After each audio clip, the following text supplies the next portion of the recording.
de mamão.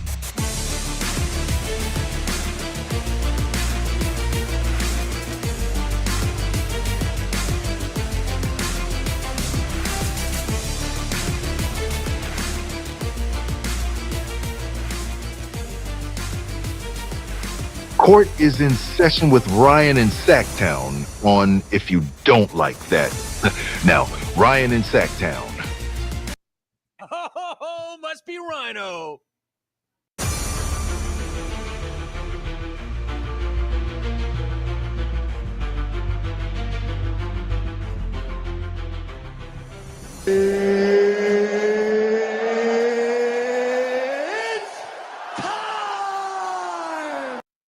Nothing like a little bit of Mr. Buffer to get you going here on a Monday night. What's up, everybody? Ryan in Sacktown with you, getting you ready for the Kings and the Hornets 28-28. Will this team fall below 500? I'm on the record saying what I think will happen if this team falls behind.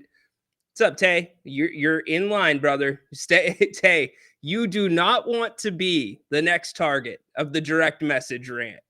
Our boy Louie got it last show. You're in line to call. I'll get you in a second. We've got a lot to talk about. I'm going to give you three numbers. They are the three most important numbers tonight. They are 6, 4, 6. 6, 4, 6. Remember those. We're going to talk about them on the other side. We're going to get you ready for this one. Doug Christie spoke to the media just about 20, 30 minutes ago.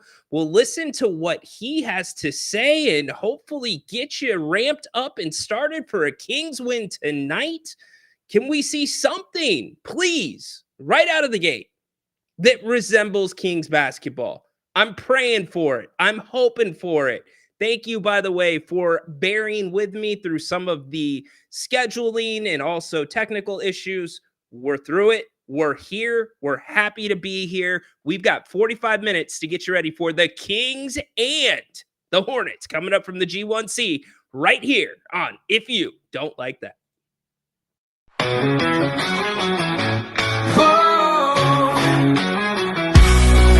Late nights on the screen, hey, it's Grant and Ryan. We bleed purple, talking hoops, never lying. Sacramento Kings, we rise and we fall. If you don't like that, then you don't know ball.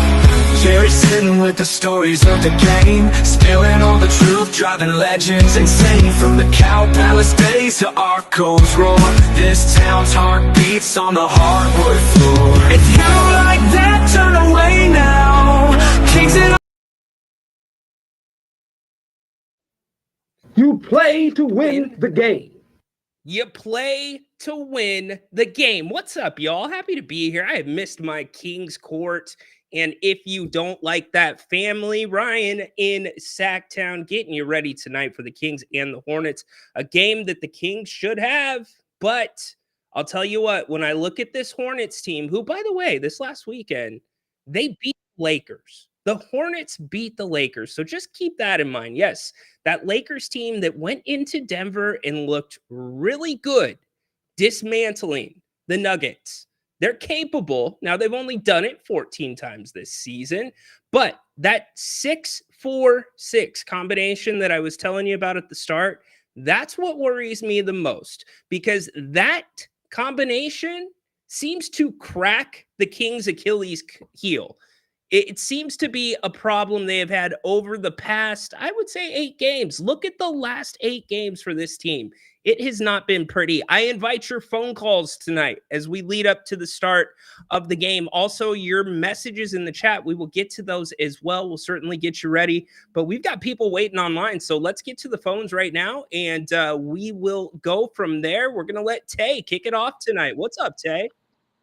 Hey Ryan, thanks for taking the call. So, Of course. I have observed that the Warriors have, I think they're on this 2 or 3 game winning streak, and they have been climbing up the standings, which I think is not necessarily a bad thing, assuming that we finish 10th and assuming Minnesota or Dallas or even Phoenix lands somewhere in the 9th. That being said, out of Phoenix, Dallas, and Golden State, who do you think, and Minnesota, who do you think might be the best matchup for us in the play-in?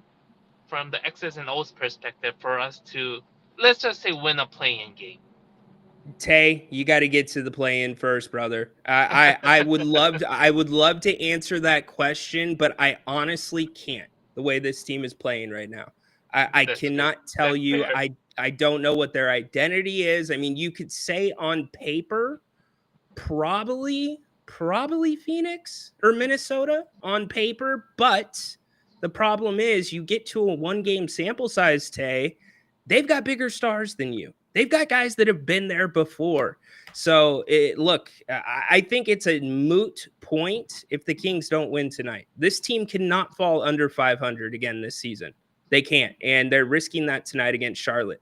Call me up with that on the Kings court maybe tomorrow or later this week, and we'll have a bigger discussion around it. All right.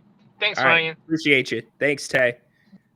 Good job by Tay. I get it. Look, I think we can all kind of understand or hopefully understand where I'm coming from on that point. There is no guarantee this team is going to be in the 9, in the 10. This team is literally, if not for Phoenix right now, if not for Phoenix, this team might be outside of 10. Golden State, I will say this, and pressure, yes, your victory lap is over. I don't want to hear about it anymore.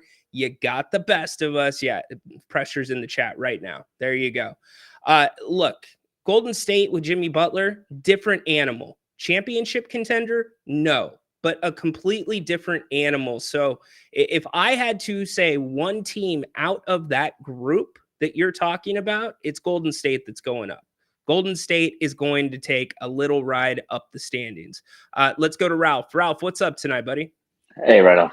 I kind of want to look at both sides Sure. as realistic and, as you and Grant try to be objective. I think starting with the definitely the more negative that I'm seeing in the future is, like you kind of mentioned, is the identity.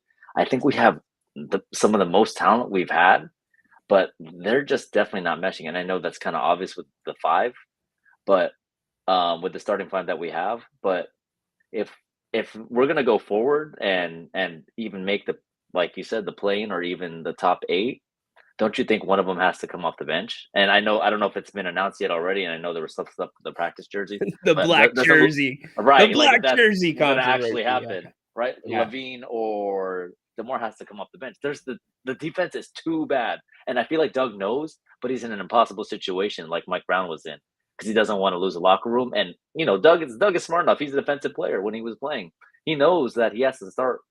One of them has to come off the bench, and Keon has to start. But he's playing a balancing act, right? 100%. Doug Christie is walking on thin ice with cleated shoes.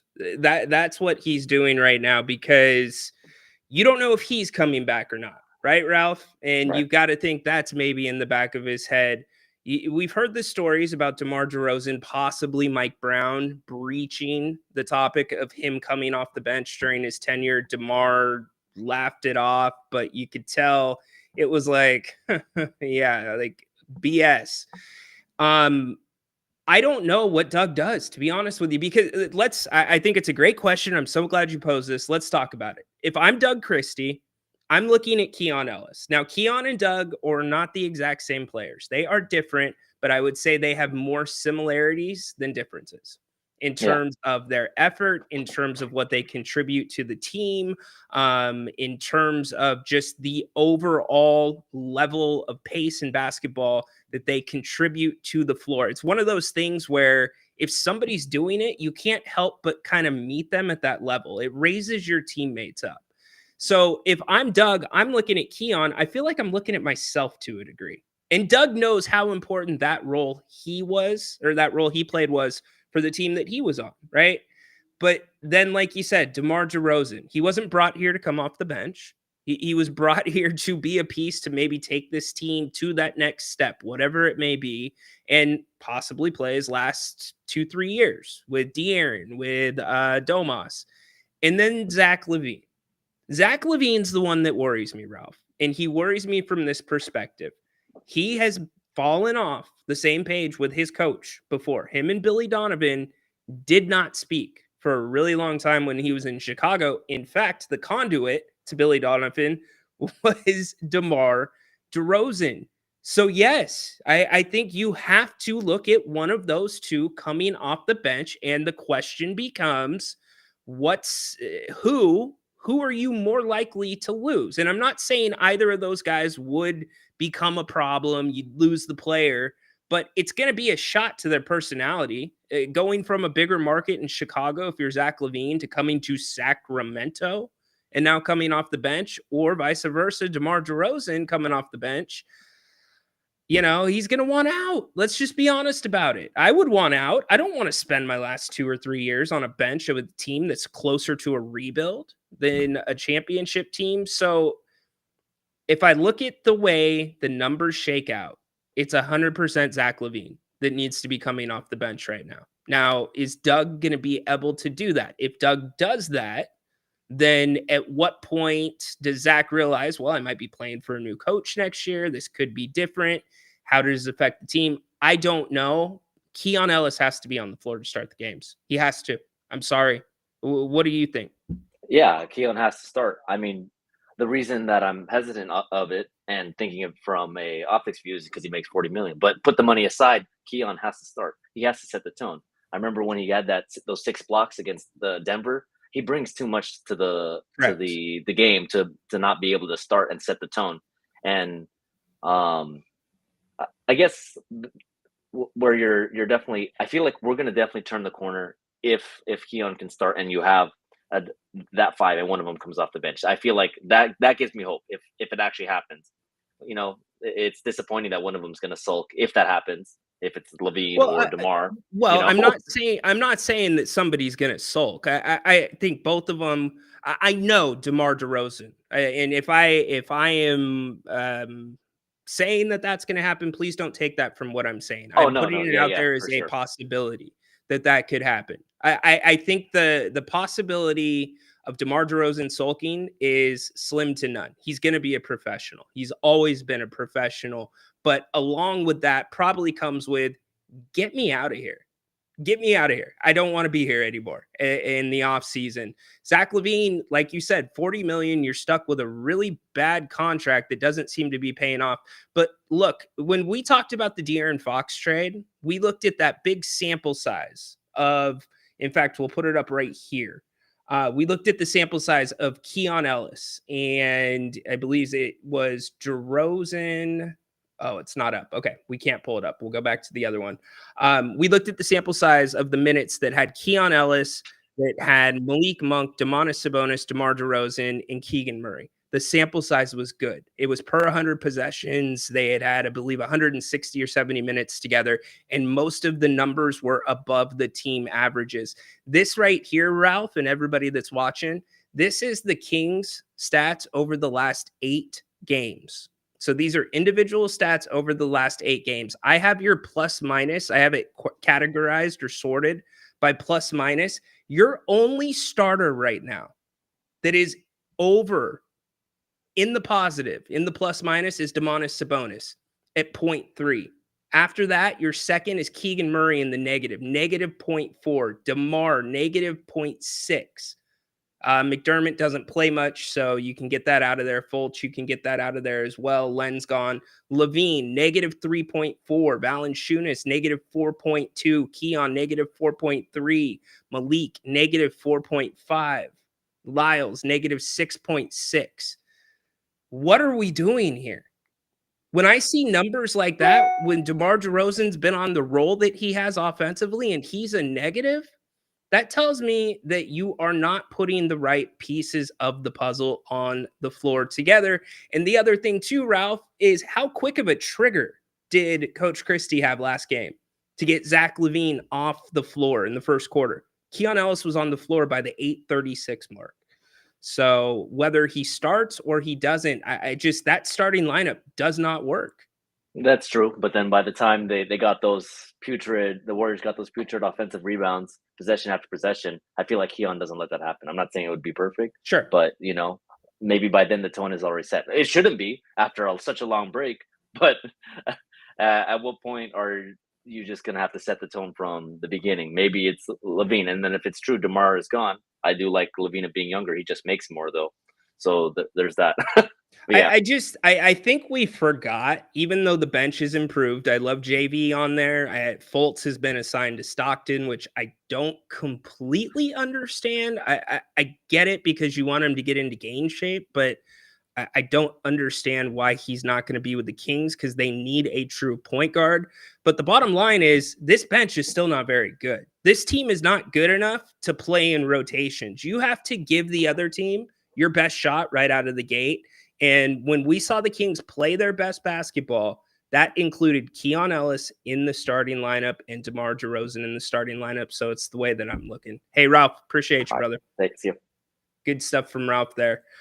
Where's everybody else come out on it? I know a lot of people, the broadcast, it doesn't matter who starts the game. It matters who finishes the game. In this case, it does because of the defense that the Kings are playing. The defense is putrid. I don't know how else to put it. It is disgusting. We watched the first half against Golden State, and you thought, okay, after they get out of the locker room, they're going to clean it up. There's no way they're going to do that again. This was the first possession, y'all. This was the first possession out of the break. Look at Brandon Pajemski. Wide open, shooting the ball. The ball's here. The ball is literally right here. Look at where your Kings are at. You've got a king here. You got a king here. King here, king here, and king here. You know what's more troubling about the fact that nobody is in the same zip code as Brandon Pajemski? What's troubling is, other than Malik Monk, who halfway has a hand on Draymond Green, nobody is boxing out. Nobody's finding a man to box out. These are basketball fundamentals, and the Kings were getting killed on the offensive boards. This is your first possession out of halftime. I can promise you this, that ain't happening with Keon Ellis. That ain't his game. Now, I'm not saying Keon fixes the problem, but that's embarrassing. That is awful.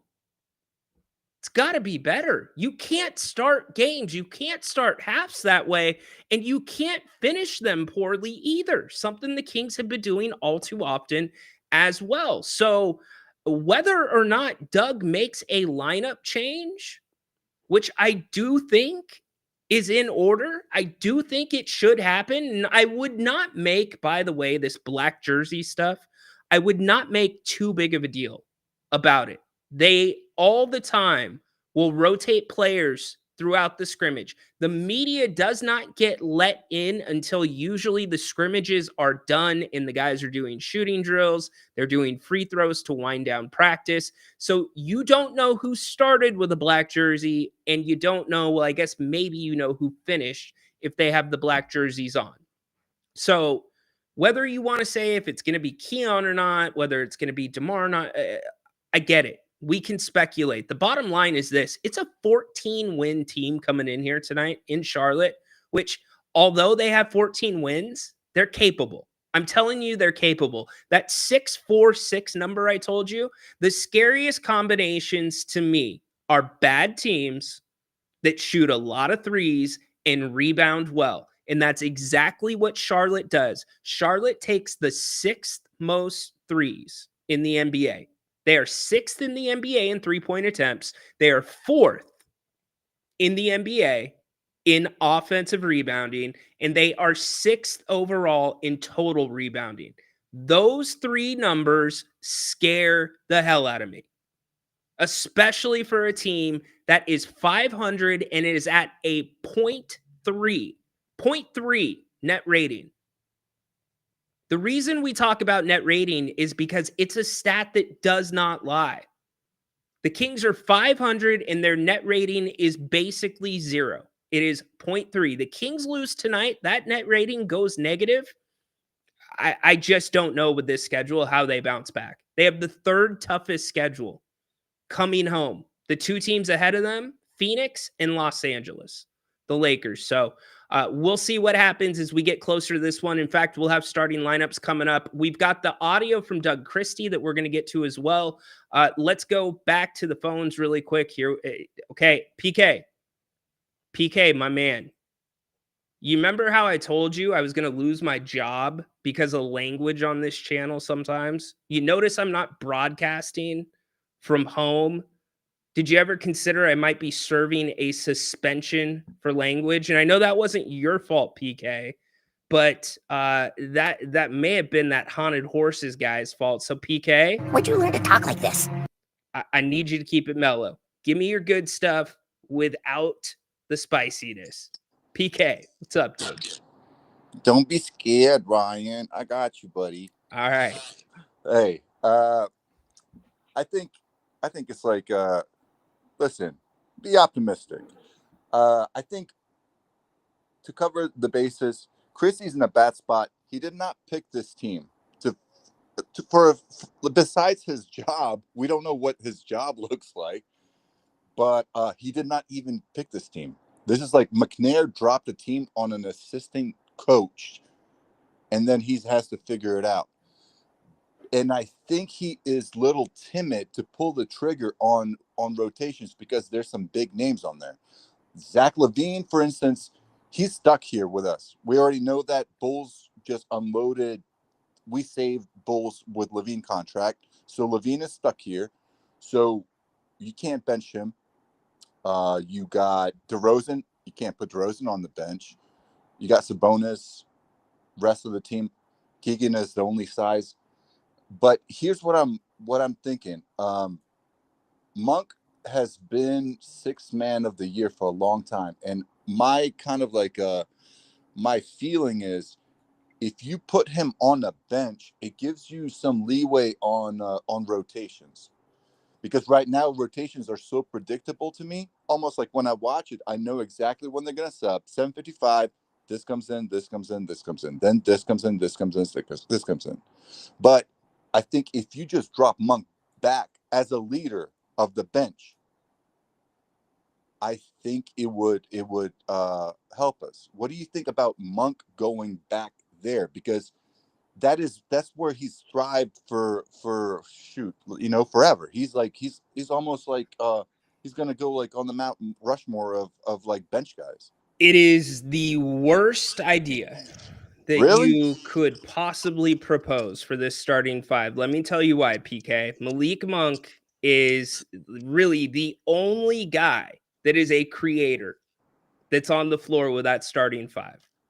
And you're seeing that's what people, I don't think enough Kings fans are recognizing, why the Kings are picking up the basketball, PK, in areas of the court that they teach you never to pick the ball up, why the Kings are getting shot clock violations, why they're just running this very basic 4-out, 1-in look, and have completely gone away from everything that made them look so good without De'Aaron Fox on the floor, which was the pick and roll, which was the downhill attacks, a little bit of high-low here and there. You take Malik Monk off the floor, that means the ball's in Zach LaVine's hands, which I quite frankly right now do not trust the ball in Zach LaVine's Put hands. it in Sabonis' hands. But that is even the bigger problem. Because now you're taking Sabonis away from where you need him and where you want him. You want him under the hoop. You want him thriving and eating everything up in that lane area. I disagree. I think they need to dribble the ball less, and Monk dribbles too much. Stick the ball to let them move without the ball more. When the ball sticks to Sabonis' hands at the top of the key, they can move, they can cut, they can move around.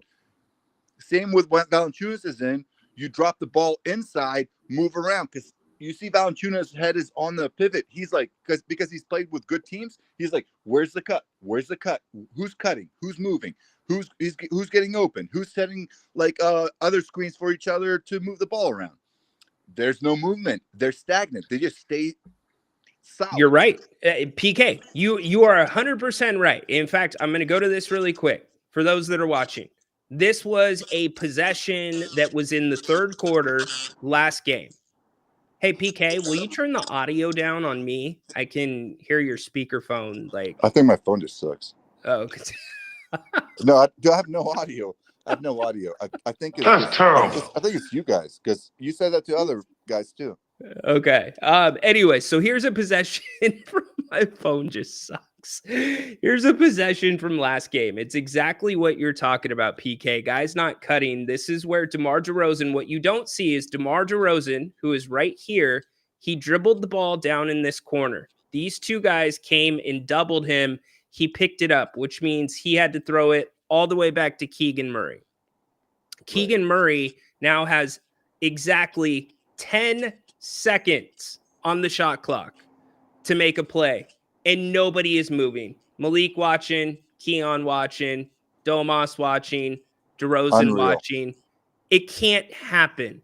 It can't happen. So what I'm saying to you is there is some truth to what you are proposing about the guys moving, but there's also a fundamental flaw.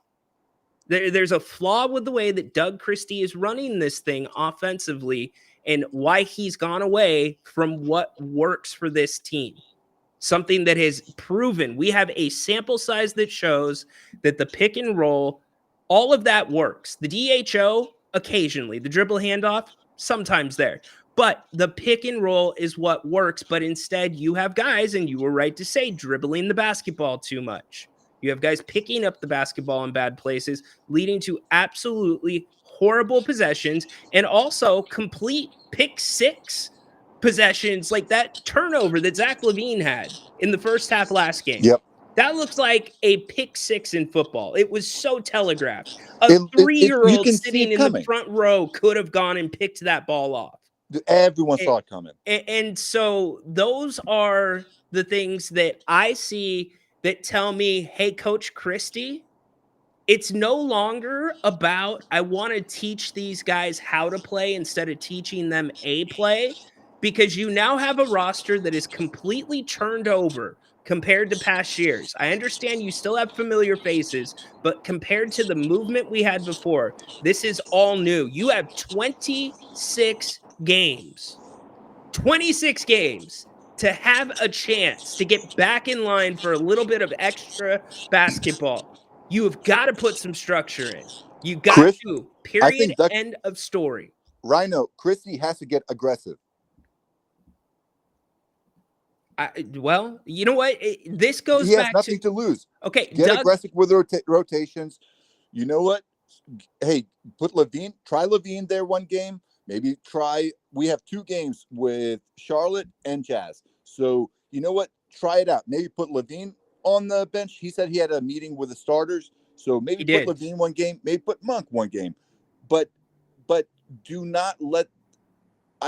What worries me is how they handle a lead. When they get a lead of like 8 games, they don't know how to keep it. A lot of times. Because it's almost like Christie is being so careful, in my opinion. And I might be wrong. But thank you, Ryan. I'm going to let everyone else get a chance at this as well. Appreciate you, PK. PK, keeping it PG. Thank you, brother. I appreciate it. Thank you, everybody that's here on this beautiful Monday night. Kings basketball coming your way in just about 27 minutes. We're about, a little bit long. Give or take about 25, 27 minutes coming your way. 7:07, 7:08 is usually when they tip it off. The bottom line is when we look at Doug Christie, we can't blame Doug Christie for what's going on right now. Now, we certainly are going to look at the X's and O's. We're going to look at, could he have done this better? Because guess what? Yes, he is an NBA coach right now. Doug Christie is an NBA head coach. It comes with the territory. But Doug Christie did not pick these ingredients. There's this TV show called Chopped that I used to watch, where it's the chefs that show up to a kitchen, they get a basket, and there's a basket of completely random stuff and ingredients, and you've got to make a good dish out of it. That is the position that Doug Christie is in right now. That being said, Doug Christie does have, in my opinion, certain ingredients that could make a decent dish. But you've got to put those ingredients together. The biggest problem for this Sacramento Kings team right now, and probably the biggest problem for this team over the last 2 years, has been you have almost every single player playing out of position. Let me repeat that. Almost every single player is playing out of position. Domantas Sabonis should be a 4. Keegan Murray should be a 3. Who's your point guard? You don't have one. Malik Monk's the closest thing you have to a point guard. So he's playing that out of position. DeMar DeRozan playing the 3. He's normally a 2. These guys are out of position. So when I look at it, and as Ralph said, you have to deal with personalities. You've got to deal with the money on the books and what comes with that. That makes these decisions so much more difficult because it's not as simple as what I'm saying. I wish it was, because you can't worry or you can't risk losing Zach LaVine. And I don't mean losing him from the Kings. I mean losing him mentally. The Kings took a risk on Zach LaVine's contract. That contract, if you were to get rid of Zach LaVine today, you would take a significant haircut. The Kings are betting on themselves, and they are betting on Zach LaVine. And if you're going to do that, then put the young man in a position to be successful, just like he was at times in Chicago. I can tell you, asking Zach LaVine to create his own shot and create for his teammates is not putting him in a position to be successful. In fact, it is doing the complete opposite. You are now taking him outside of his comfort zone, which is good sometimes. In this case, when you are 500 on the season with 26 games to go and you're integrating with new teammates, I don't think I want that guy too far out of his comfort zone. And so that's why I say I believe it is incumbent on coach, regardless of practice time, to try to do a little bit more. Can Doug Christie inspire? Absolutely. Are we all ready to run through a wall for this guy? Absolutely. But the X's and the O's need to catch up to that. The Kings are so far behind in that category right now, and it's not completely Doug's fault. I want to see a targeted game plan. I want to see a team that comes out and says, you're going to adjust to us. We're not going to feel you out and then decide how we're going to play you. This is how we are going to play, and you're going to have to deal with it. We've seen that teams at times. We saw it in the Memphis game. We saw it in Boston. We haven't seen it since any of these trades. That's what's hard. And you're running out of time. 26 games left to go in the season. We're going to listen to some audio from Doug just a few minutes ago. Actually, we'll listen to that now because caller dropped off. So here was Doug Christie about an hour ago talking about the roster and also talking about the game plan coming into tonight. No, I mean, listen, there's always analytics and numbers, and you look at a lot of different things, and in my opinion, you can make numbers say a lot of different things. And if you don't take all the variables into the equation, then all of a sudden they can say things that, in my opinion, aren't necessarily true. So we have to find our rhythm, first and foremost. I mean, I think we had 2 pretty good days of practice. Really excited and proud of what the guys have focused on and what they've accomplished. But this business is about the bottom line and going out and doing it on the floor. So it can look good in practice and warm-ups and a lot of different things. I think Dick Vitale used to call it the all warm-up team, the all airport team. And yeah, we need to get out on the floor in our arena and make it happen. Felt like pace had been a big identity of this team for a while, but obviously De'Aaron was a big part of that. Domas plays into it well. How much do you still want that to be a part of the identity of this team? I mean, if you know me, I love defense. but offense is something that I love just as much. And the style of offense is moving and cutting. Oh, my bad, Tony. Zach LaVine can't create a good shot for himself. How can you argue any different, Tony? What has Zach LaVine done to create a good shot consistently here in Sacramento? Most of his three-pointers are either 4 to 5 feet behind the line or he's fading away, Tony. Now, I'll meet you in the middle, and I'll say that Zach LaVine has not gotten a good whistle at times, but we've had that discussion so many times on this show, on the post-game show, on the King's Court, that you don't just decide to go to the hoop and you're going to get the whistle like you've been going there all game. It's not how it works in today's NBA. Zach LaVine is a finisher more than he is a creator, Tony. Can you meet me in the middle there? Doug Christie again.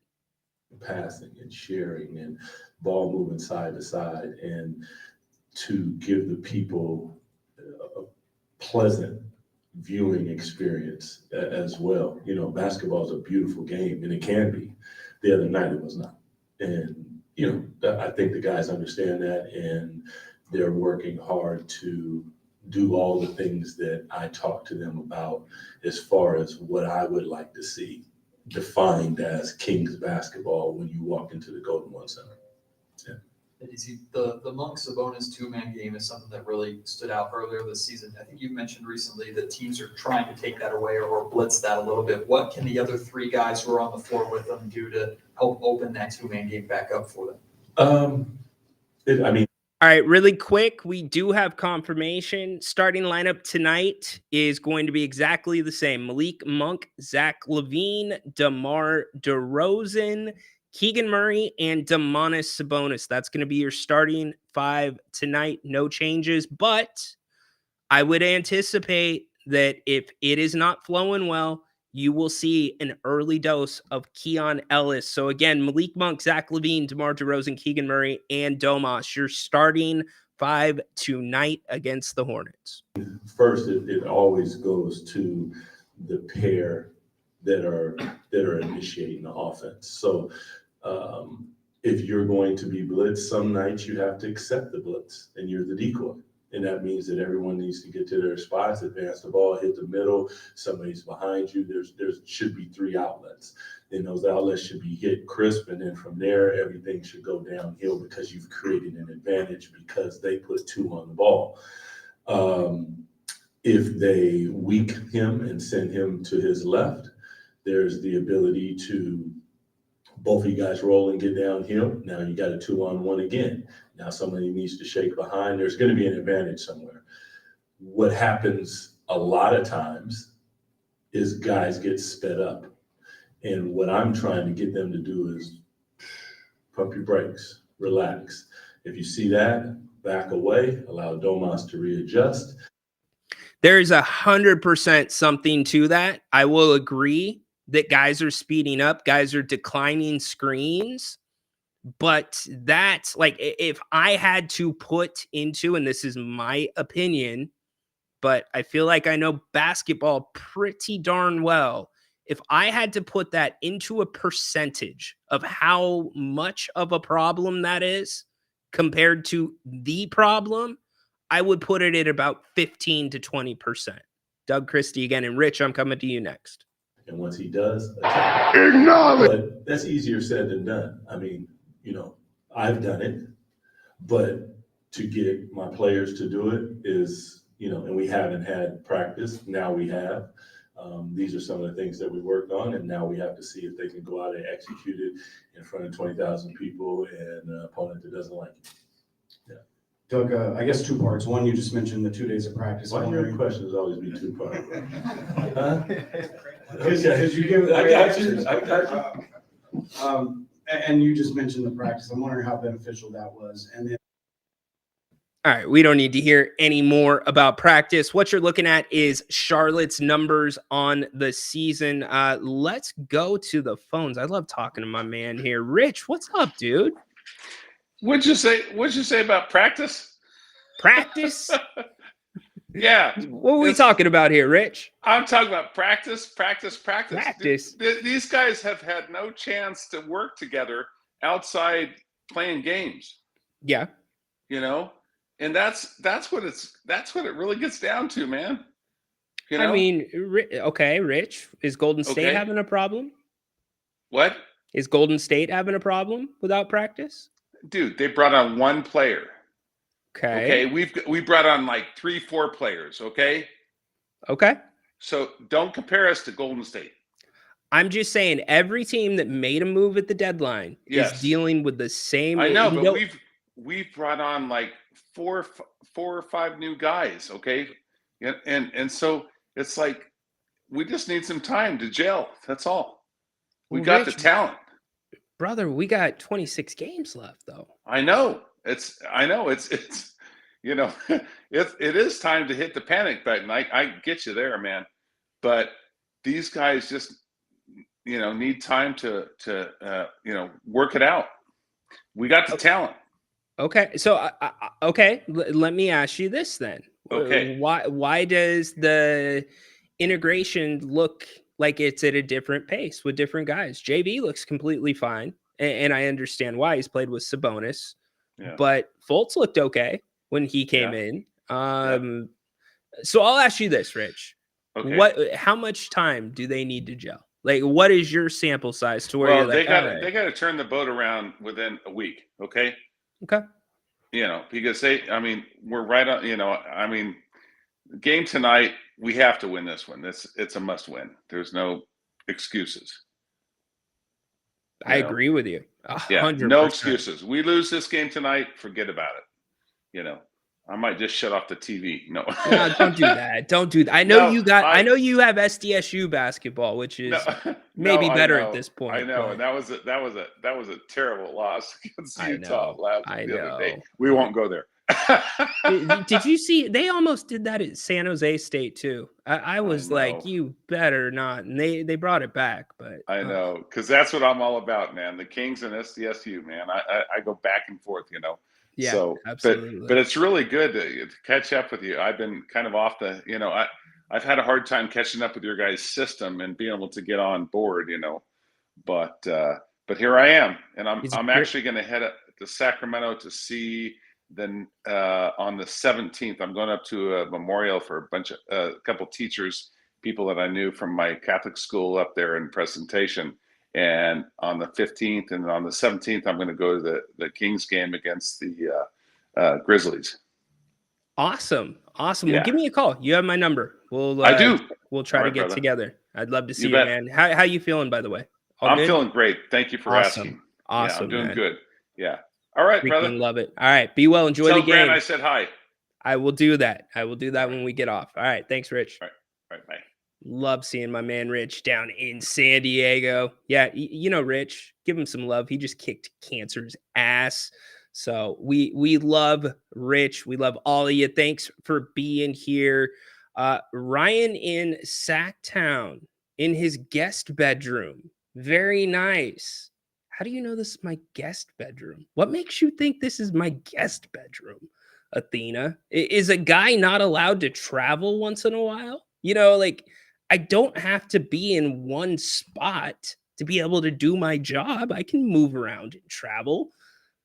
As much as you like to believe that if I'm not on the air, I am just at my computer grinding away at King stuff, there's a little bit of leisure mixed in. So, yes, I am on location.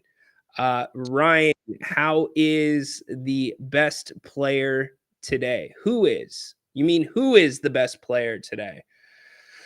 Let me think about that.